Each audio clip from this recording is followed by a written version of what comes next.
Is recognized. I recognize the gentleman from Virginia for 4 minutes. Gentleman is recognized.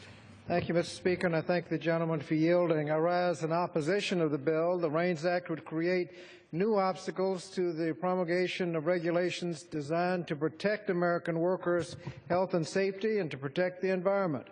It would jeopardize the economy by impeding regulations for financial services, and will throw stands in the gears of government to address growing inequality and prevent discrimination. Congress already has the right to disapprove any rule through the Congressional Review Act or through appropriations bills or other legislation. This bill would essentially impose a procedural chokehold by requiring that any major rule receive affirmative House and Senate approval within 70 legislative days.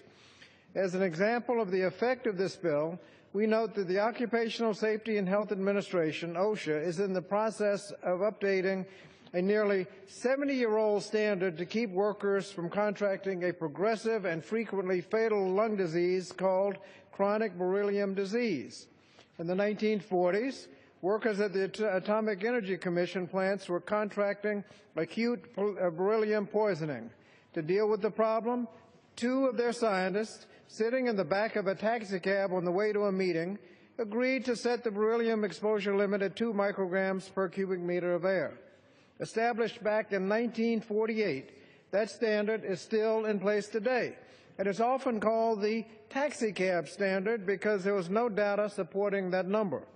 In 1975, the National Institute for Occupational Safety and Health advised OSHA to issue a new, more stringent protective standard. That effort faltered. Now, one cost of inaction is estimated loss of 100 lives per year. Each year, this new standard is delayed. Another is the fact that we have to pay over $300 million in federal compensation to workers and their survivors who have contracted chronic beryllium disease and who are employed by the Energy Department's contractors and vendors. Today, over 100,000 workers are exposed to beryllium, and workers in my district are not alone in asking the government to be on their side.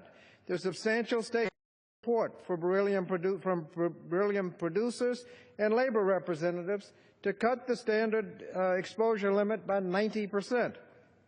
Over the last 17 years, OSHA has worked to update that standard based on numerous scientific studies and expert recommendations. And now the new standard is working its way slowly through the regulatory process, and under the present laws and procedures, it still might be another year or 2 before the final rule is promulgated. So despite overwhelming scientific evidence that this nearly 70-year-old standard fails to protect workers, there are still a few who object, and by requiring a bicameral resolution of approval prior to the rule ever taking effect, this legislation will make it easier for a well-funded special interest group to block needed workplace protections. So the underlying bill does nothing but prioritize special interests above the protection of lives and limbs of American workers. I therefore urge a no vote on this bill.